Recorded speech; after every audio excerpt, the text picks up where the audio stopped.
Olá, tudo bem? Essa é a Escola Bíblica Dominical da Igreja Batista de Barão do Taquara. Nosso templo, esse templo aqui fica na Praça Seca, número 32, que é bem em frente à estação do BRT da Praça Seca, aqui no Rio de Janeiro. Você será muito bem-vindo se puder estar aqui conosco todos os domingos. Estamos aqui às 9 horas da manhã, o culto às 10h30, a Escola Bíblica Dominical presencial.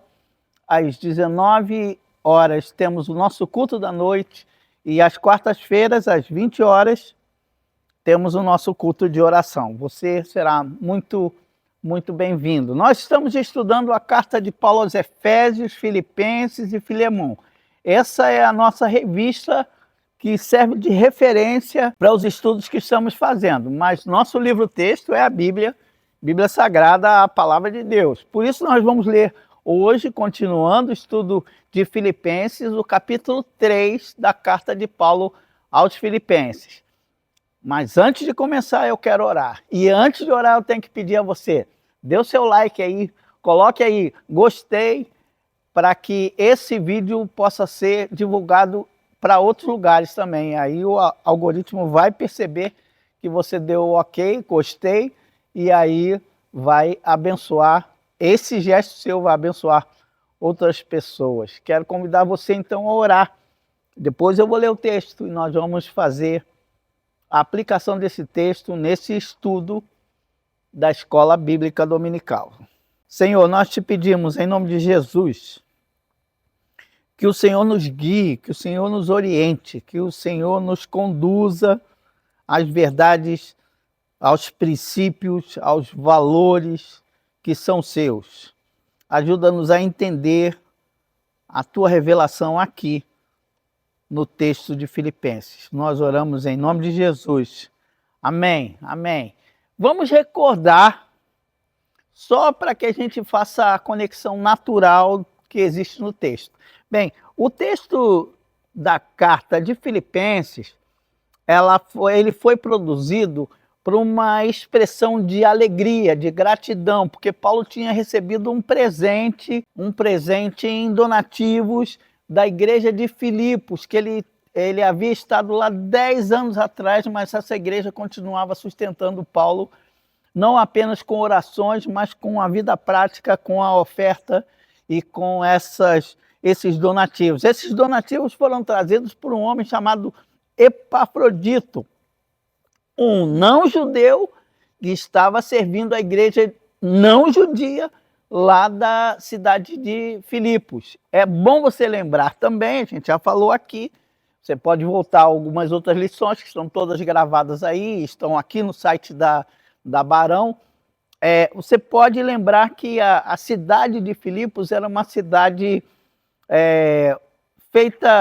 construída, edificada muito tempo antes, lá na época de Alexandre o Grande. O nome Filipos era em homenagem ao pai de Alexandre o Grande. E lá em Filipos era uma cidade também muito respeitada pelo Império Romano, porque a grande maioria dos soldados do Império, aposentados, moravam naquela cidade. Era uma cidade muito fortificada e muito estável politicamente, porque quem nascia em Filipos era considerado cidadão romano. Por que eu estou falando tudo isso? Porque essa realidade, esse contexto aparece no texto bíblico e a gente consegue fazer conexão com muita facilidade entre as verdades contextuais da cidade de Filipos e as verdades bíblicas que são reveladas aqui. Muito bem, vamos lá. Abra a sua Bíblia em Filipenses capítulo 3, versículo de 1 em diante. Ele já está terminando a carta, então ele vai dizer: finalmente, meus irmãos, alegrem-se no Senhor. Escrever de novo as mesmas coisas não é cansativo para mim, é uma segurança para vocês. Por que Paulo está dizendo isso? Um princípio que a gente aprende e vai aprendendo ao longo do tempo. Educação se faz com repetição. Vou repetir. educação se faz com repetição. Então, à medida que você vai estudando a palavra, vai conhecendo a palavra, esse conhecimento vai se acumulando dentro de você e você vai crescendo na fé. Quando voltar a estudar Filipenses, você vai lembrar de algumas coisas, isso vai criando casca, vai solidificando dentro de você. A mesma coisa a gente educa o filho, ó, escova o dente, escova o dente, escova o dente. De tanto você falar isso, a gente aprende que de manhã a gente precisa escovar os dentes. A minha mãe não precisa mais, eu acho que não precisa mais me acordar cedo e falar, já escovou os dentes. Mas eu me lembro, quando pequeno, ouvia isso com muita frequência. Então é na repetição que a gente aprende. E Paulo está dizendo, não é doloroso para mim, é abençoador também para vocês. E no versículo 2, na minha Bíblia, que é a versão NVI, está escrito assim, cuidado com os cães, cuidado com esses que praticam o mal, cuidado com a falsa circuncisão. Então, vamos parar para pensar e para refletir aqui. O que Paulo está falando? Cuidado com os cães, ele está falando alguma coisa sobre pet? Não é nada disso. Então você tem que tentar entender o que eram os cães daquela época. Não eram animais de estimação, né? Eles eram vistos e considerados como imundos, como agressivos, como perigosos. No Império Romano e no Egito Antigo, animal de estimação era gato, era uma coisa um pouco diferente do que a gente tem hoje como conceito de pet. Então ele não estava falando dos animaizinhos, dos cães, ele estava falando de coisa ruim. Tanto que o texto vai dizer aqui, cuidado com os cães, cuidado com esses que praticam o mal, cuidado com a falsa circuncisão. Na verdade, o que Paulo está falando é que nós que somos cristãos, separados e salvos, redimidos por Cristo, temos que ter cuidado com essas pessoas que incluem alguma coisa na fé que nós temos, porque a nossa fé, os valores cristãos estão firmados em Cristo e nada mais. Tudo que se colocar além de Cristo está aquém de quem é Cristo. Então é isso que Paulo está falando, cuidado com essas pessoas, porque os crentes de Filipos, em sua maioria, eram gentios. A gente viu lá em Atos 17, como Paulo começa a igreja, e a igreja não tinha sinagoga ali, então tinham poucos judeus. Então vejam, aí entram alguns desses judaizantes e falam, olha, você pode aceitar Jesus como Salvador, mas você precisa continuar com os ritos. Que conexão a gente pode fazer com o nosso mundo hoje?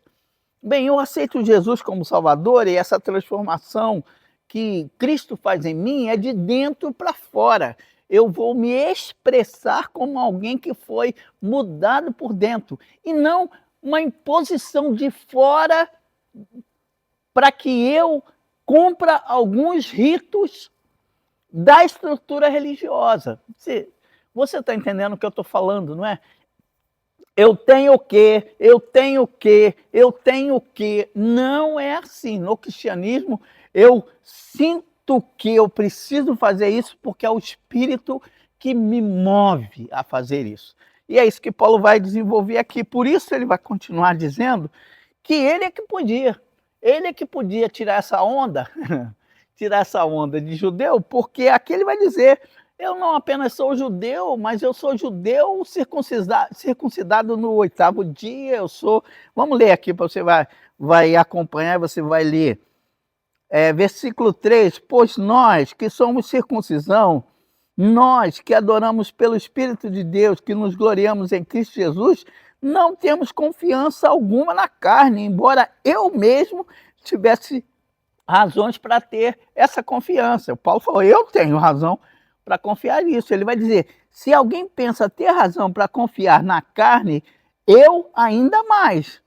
Porque eu fui circuncidado no 8º dia de vida, pertencente ao povo de Israel, à tribo de Benjamim, verdadeiramente hebreu. Quanto à lei, eu era fariseu. O que era um fariseu? Era um doutor da lei.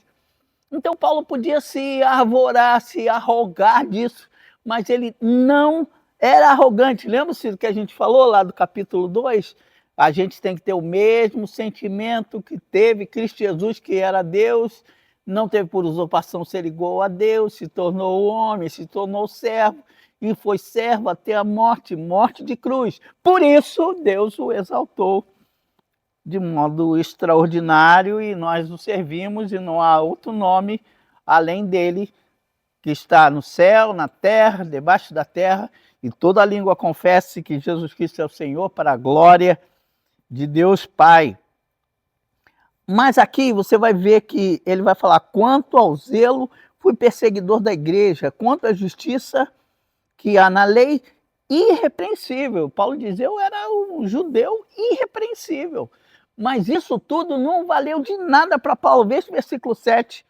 Mas o que para mim era lucro, passei a considerar como perda por causa de Cristo.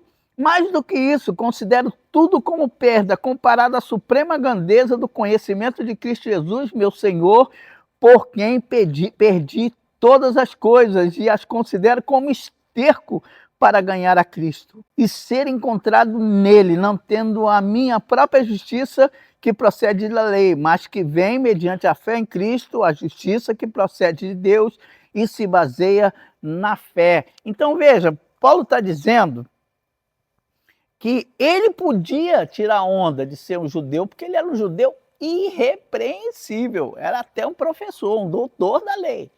Mas ele larga tudo isso porque ele descobriu um tesouro precioso. E que tesouro precioso é esse? Vamos aqui ao quadro. Você sabe que tudo aqui na carta de Filipenses, tudo na carta de Filipenses vai orbitar, vai gerar, vai ficar em torno de Cristo. Tudo gira em torno de Cristo. Ora, se tudo gira em torno de Cristo, o que não está em Cristo, para o apóstolo Paulo, tudo que não orbita, não passeia em torno de Cristo, se torna lixo.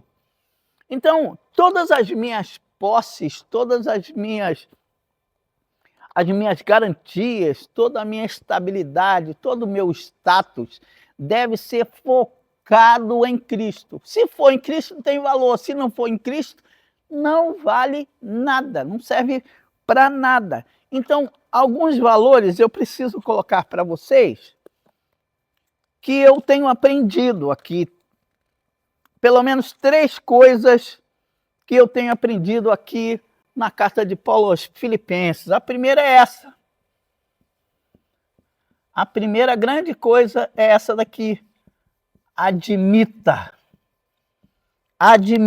que você não dá conta da sua vida sozinho. Tudo que você precisa na vida, no seu desenvolvimento diário, é Cristo.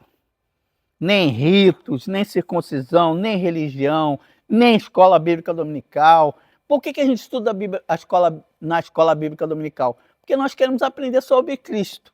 Se for para ter conhecimento bíblico apenas, não serve de nada. Mas se esse conhecimento bíblico vai me transformar numa pessoa mais parecida com Cristo, aí, beleza.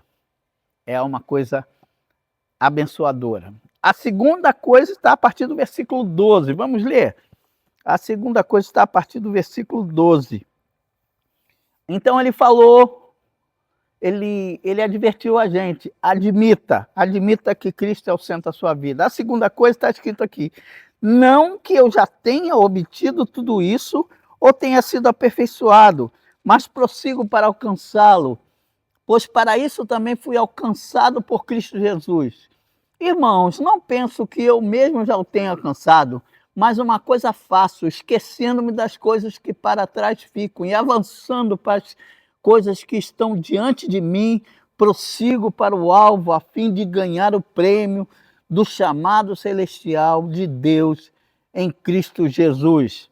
Então, a segunda coisa que Paulo nos ensina e nos adverte a termos cuidado é que a gente precisa número 2. A primeira, então, é reaja. A segunda, a primeira é admita. A segunda, então, é reaja. Movimente-se, reaja, mova-se. Porque Paulo vai dizer, o que Paulo vai dizer? Paulo vai dizer, eu quero conhecer a Cristo. Então, o que eu preciso fazer para conseguir reagir? 4 coisas eu preciso fazer. Eu esqueço do que ficou para trás. Ele vai dizer, deixando as coisas que para trás ficam.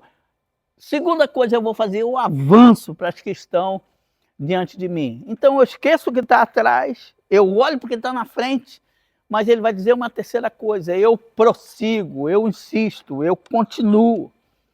Por que eu continuo? Porque eu tenho um alvo, eu tenho uma meta. E qual é a meta? Qual é o objetivo? O que eu quero alcançar? De verdade, o que eu quero alcançar? Eu quero alcançar a Cristo. Por isso, eu prossigo. Não que as coisas sejam fáceis, não são nada fáceis. Mas uma coisa eu e você precisamos fazer: olhar para Jesus e seguir em frente. A gente continua, a gente segue, porque o nosso alvo é Cristo. Então é isso que Paulo está falando, e é por isso que Paulo tem alegria no Senhor. Alegria no Senhor, Paulo tem por causa disso. Mas vamos continuar, você vai ver. Ele falou, todos nós que alcançamos a maturidade, devemos ver as coisas desta forma. E se em alguns aspectos vocês pensam de modo diferente disso, também Deus esclarecerá. Então, somente vivamos de acordo com o que nós alcançamos. Irmãos, sigam unidos no meu exemplo e observem os que vivem de acordo com o padrão que apresentamos a vocês. Pois já disse repetidas vezes, e agora repito com lágrimas, a alguns que vivem como inimigos da cruz de Cristo. O destino deles é a perdição e o seu Deus é o estômago. E eles têm orgulho do que é vergonhoso e só pensam nas coisas terrenas. Aí ele vai dizer, versículo 20 do capítulo 3, a nossa cidadania, porém, está nos céus, de onde esperamos ansiosamente o Salvador, o Senhor Jesus Cristo, pelo poder que o capacita a colocar todas as coisas debaixo do seu domínio, ele transformará os nossos corpos humilhados, tornando-os semelhantes ao seu corpo. Então, é muito interessante, ele vai dizer que a gente precisa, a terceira e última coisa aqui, a primeira é admitir que eu dependo e eu preciso de Cristo. A segunda coisa, eu vou reagir, eu vou continuar, eu vou perseguir o alvo, eu esqueço para as coisas que ficam para trás, eu avanço, eu prossigo, porque eu tenho um alvo. E a terceira e última coisa que ele vai dizer aqui, a terceira e última, essa coisa de deixar o que ficou para trás, de reagir, ela vai se processar em nossa vida. Então, Paulo vai dizer aqui no capítulo 3, meu irmão, minha irmã, você que me ouve, e eu falo também diante do espelho, a gente precisa viver. Viver o quê? Viver Cristo. Viver junto de Cristo. Viver junto com Cristo é conviver. Veja o versículo 17 que vai dizer, irmãos, sigam unidos no meu exemplo e observem os que vivem de acordo com o padrão apresentado a vocês. Então a gente não vive só para nós mesmos, nós vivemos na relação com o outro. Então viver é conviver, é viver junto. Então qual é o desafio, qual é a proposta que eu tenho para você? Cristo começou essa boa obra e ele vai continuar fazendo ela em nós. Mas para que isso ocorra, é necessário que eu admita. Eu não dou conta de mim sozinho, eu não consigo nada pelos meus méritos, eu sou salvo pela graça, foi de graça para mim, mas teve um preço a ser pago e esse foi pago por Jesus na cruz.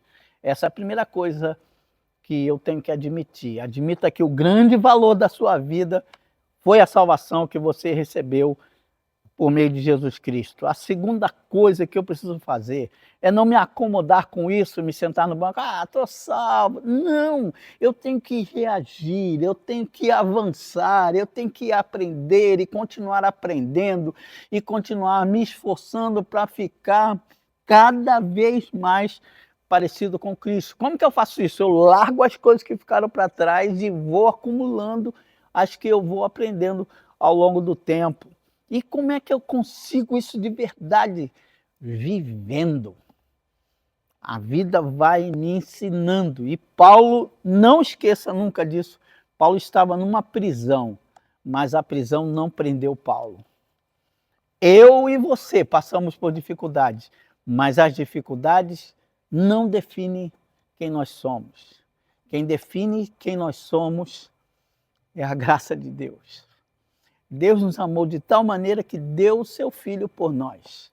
E isso faz toda a diferença. A minha oração é que você tenha uma semana de vitória, uma semana abençoada, uma semana de passo em passo, ou como diz o salmista, de força em força, até que nós cheguemos ao lugar especial que é os braços de Jesus. Tchau, boa semana.